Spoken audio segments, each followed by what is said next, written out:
कभी सोचा है कि आखिर दुनिया के सबसे बड़े लोकतंत्र का संविधान बना कैसे? इसका जवाब किसी एक देश की नकल में नहीं है। जवाब छिपा है दुनिया भर के सबसे बेहतरीन विचारों को एक साथ लाने में, एक शानदार सिंथेसिस में। ये अपने आप में एक अनोखी विरासत है। तो चलिए आज इसी अविश्वसनीय सफर को समझते हैं। हम एक एक करके इन सभी पहलुओं पर नजर डालेंगे और देखेंगे कि आखिर कैसे एक ऐसा दस्तावेज तैयार हुआ जो सच में भारत की आत्मा को दर्शाता है। देखिए, भारतीय संविधान को अक्सर लोग उधार का थैला कह देते हैं, लेकिन ये बिल्कुल गलत है। इसे एक उधार लिए हुए दस्तावेज की तरह नहीं, बल्कि एक बहुत ही सोच समझकर तैयार किए गए मास्टरपीस की तरह देखना चाहिए। हमारे संविधान निर्माताओं ने दुनिया भर के लोकतांत्रिक परंपराओं से प्रेरणा तो जरूर ली, लेकिन उसे हूबहू कॉपी नहीं किया, बल्कि भारत के लिए जो सबसे सही था वो ढांचा तैयार किया।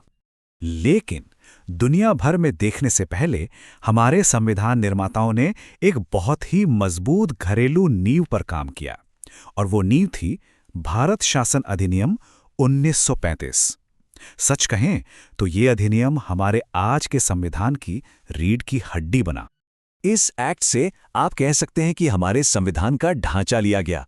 इसमें कई बड़ी चीजें शामिल थीं, जैसे कि फेडरल स्कीम, मतलब केंद्र और राज्यों के बीच शक्तियों का बंटवारा, फिर गवर्नर का ऑफिस, हमारी न्यायपालिका यानी जुडिशरी का स्ट्रक्चर भी यहीं से आया, और हाँ, लोक सेवा आयोग यानी पब्लिक सर्विस कमीशंस, जो आज यूपीएससी और स्टेट पीएससीज के रूप में हम जानते हैं।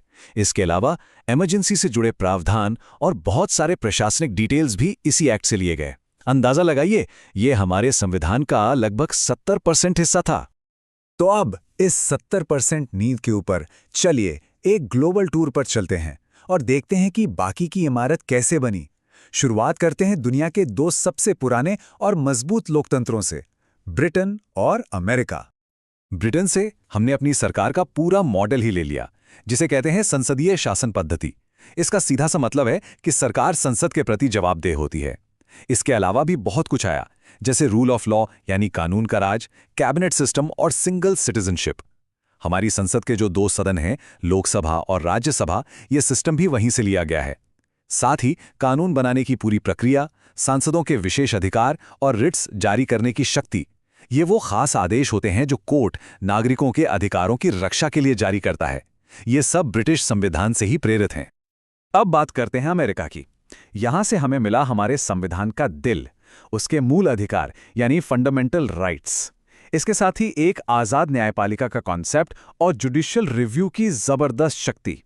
जुडिशियल रिव्यू का मतलब है कि हमारी अदालतें संसद के बनाए कानूनों को भी परख सकती है कि वो संविधान के दायरे में हैं या नहीं। और तो और हमारे संविधान की प्रस्तावना यानी प्रियम्बल का आइडिया, वाइस प्रेसिडेंट का पद और राष्ट्रपति या जजों को उनके पद से हटाने का जो मुश्किल प्रोसेस है, वो भी अमेरिकी संविधान से ही लिया गया है। तो हमारा टूर अब आगे बढ़ता है। अब हम उन देशों की बात करेंगे जिनसे हमें केंद्र और राज्यों के बीच शक्ति का संतुलन बनाने और देश के लिए सामाजिक लक्ष्य तय करने की प्रेरणा मिली। यहां सबसे पहले आता है कनाडा। कनाडा से हमने एक ऐसा फेडरल सिस्टम लिया जिसमें केंद्र सरकार यानी सेंट्रल गवर्नमेंट राज्यों से ज्यादा मजबूत होती है। अब ये क्यों जरूरी था? ये भारत जैसे विशाल और विविध देश को एक साथ मजबूती से जोड़े रखने के लिए बहुत जरूरी समझा गया। इसीलिए जो रेसिड्यूअरी पावर्स हैं, मतलब वो विषय जो किसी भी लिस्ट में नहीं आते, वो केंद्र के पास हैं। राज्यों में गवर्नर की नियुक्ति केंद्र सरकार द्वारा करना और सुप्रीम कोर्ट की सलाह देने की शक्ति, ये सब भी कनाडाई मॉडल से ही आया है। अच्छा, अब बात करते हैं आयरलैंड की। कहते हैं कि आयरलैंड ने हमारे संविधान को उसकी अंतरात्मा दी। ये हैं राज्य के नीति निर्देशक तत्व यानी directive principles of state policy. इनका मकसद है भारत को एक कल्याणकारी राज्य बनाना। इसके अलावा प्रेसिडेंट के चुनाव का तरीका और राज्यसभा के लिए सदस्यों को नॉमिनेट करने का आइडिया भी यहीं से लिया गया। फिर आता है ऑस्ट्रेलिया। ऑस्ट्रेलिया से हमने कॉन्करेंट लिस्ट का विचार लिया। ये वो लिस्ट है जिस पर केंद्र और राज्य दोनों कानून बना सकते हैं। पार्लियामेंट के दोनों सदनों की जॉइंट सिटिंग और देश में कहीं भी व्यापार करने की आज़ादी, ये भी ऑस्ट्रेलियाई संविधान से ही प्रेरित है। देखिए, एक अच्छा संविधान सिर्फ नियमों की किताब नहीं होता है, उसे समय के साथ बदलना भी पड़ता है।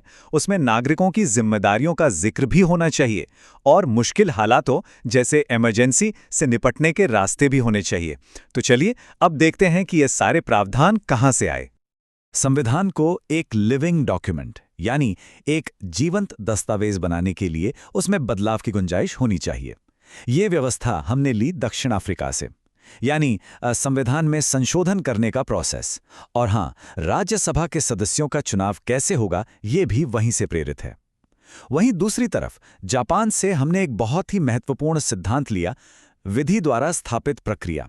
इसका सीधा सा मतलब है कि किसी भी व्यक्ति को सजा देने के लिए कानून में लिखी एक सही और निष्पक्ष प्रक्रिया का पालन करना ही होगा। अब चलते हैं रूस यानी तत्कालीन सोवियत संघ की ओर। यहां से हमने अपनी प्रस्तावना में न्याय के आदर्शों को शामिल किया, सामाजिक, आर्थिक और राजनीतिक न्याय। साथ ही नागरिकों के जो मूल कर्तव्य हैं यानी फंडामेंटल ड्यूटीज, उनका विचार भी यहीं से आया। और आखिर में जर्मनी के वाइमर संविधान से हमने इमरजेंसी के दौरान फंडामेंटल राइट्स को सस्पेंड करने का प्रावधान लिया, ताकि देश किसी भी बड़े संकट का सामना कर सके। तो अब सबसे बड़ा सवाल यह है, इतने सारे अलग अलग देशों से इतने सारे विचार लिए गए, तो फिर इन सबको मिलाकर कुछ ऐसा कैसे बनाया गया जो अपने आप में बिल्कुल अनोखा और खास तौर पर भारतीय है? चलिए एक नज़र में इस पूरे वर्ल्ड टूर को समेटते हैं।